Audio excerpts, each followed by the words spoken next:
Alkitab mengatakan bahwa Allah menciptakan segala hal, termasuk diri kita, adalah bagi dirinya. Allah dimuliakan dalam segala ciptaannya, sebab segala sesuatu adalah dari Dia dan oleh Dia dan kepada Dia. Bagi Dialah kemuliaan sampai selama-lamanya. Mungkin sulit bagi kita dalam memahami bagaimana kejatuhan Adam dan Hawa ke dalam dosa akan mempermuliakan Allah. Sebaliknya, ada beberapa yang berpikir, mengapa jika Allah mengetahui sebelumnya akan semua masalah yang akan timbul, Allah tetap menciptakan mereka? Allah Maha Tahu dan Allah mengetahui dari sejak awal sampai pada akhir segala sesuatu. Jadi, Allah pasti mengetahui bahwa Adam dan Hawa akan jatuh ke dalam dosa. Akan tetapi, Allah tetap menciptakan mereka dan tetap memberi mereka free will atau kehendak bebas yang kelak digunakan mereka untuk berbuat dosa. Kita harus memahami bahwa meskipun Adam dan Hawa jatuh ke dalam dosa, bukan berarti Allah adalah pembuat dosa atau Allah mencobai mereka untuk berdosa. Akan tetapi, kejatuhan mereka tetap dapat digunakan Allah untuk menggenapi rancangannya. Rancangan Allah adalah menciptakan dunia di dalam kemuliaannya, dapat diwujudkan secara penuh. Kemuliaan Allah adalah tujuan dari penciptaan. Itulah garis besar tujuan dalam segala yang Allah lakukan. Alam semesta diciptakan untuk mengungkapkan kemuliaan Allah. Langit menceritakan kemuliaan Allah dan cakrawala memberitakan pekerjaan tangannya. Sebaliknya, murka Allah dinyatakan di atas mereka yang tidak memuliakan Allah. Sebab murka Allah nyata dari sorga atas segala kefasikan dan kelaliman manusia yang menindas kebenaran dengan kelaliman.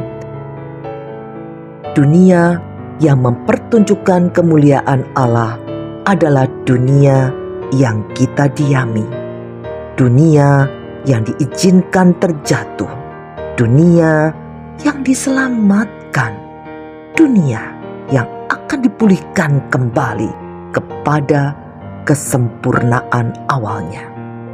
Murka dan belas kasih Allah menceritakan akan betapa kayanya kemuliaannya. Tetapi kita tidak dapat melihat keduanya tanpa kejatuhan manusia. Kita tidak pernah akan mengetahui tentang belas kasih-Nya jika kita tidak pernah memerlukan belas kasih-Nya.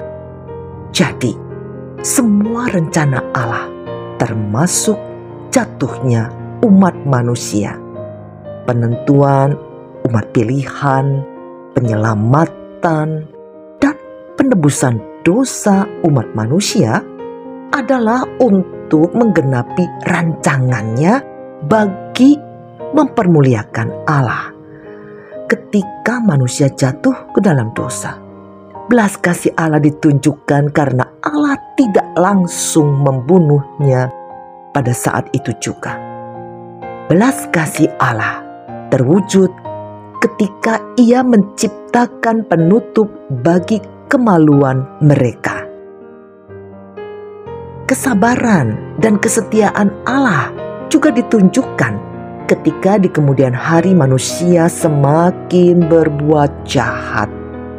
Keadilan dan murka Allah dinyatakan ketika Allah mendatangkan air bah, dan belas kasih-Nya terlihat ketika Allah memilih dan menyelamatkan Nuh beserta keluarganya.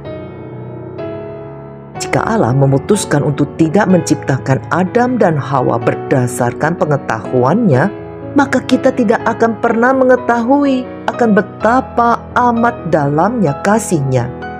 Pertunjukan agung akan kemuliaan Allah ada di kayu salib, ketika murka, keadilan, dan belas kasih-Nya bertemu.